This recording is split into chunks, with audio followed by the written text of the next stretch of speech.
Guys, বাড়ি এসে শরীর খারাপ করে নিয়েছিলাম, সেই জন্য মা বলেছিল ছাদে গিয়ে বসতে। ছাদে এসে দেখি আমার মায়ের বাগান বিলাস। বাগানটা করেছে দেখুন, এইটুকু ছাদের মধ্যে কি গাছ লাগায়নি। ফুল, সবজি, সব রকমের গাছ এক মাথা থেকে ধরিয়ে দিয়েছে।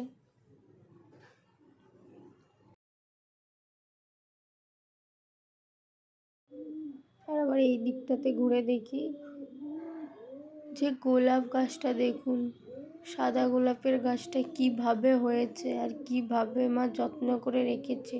কতগুলো ফুল ফুটে আছে আর সাইজগুলো কি মারাত্মক লেভেল, সত্যি। এদিকে আবার আছে থালকুনি আর কি সব জানি না আমি।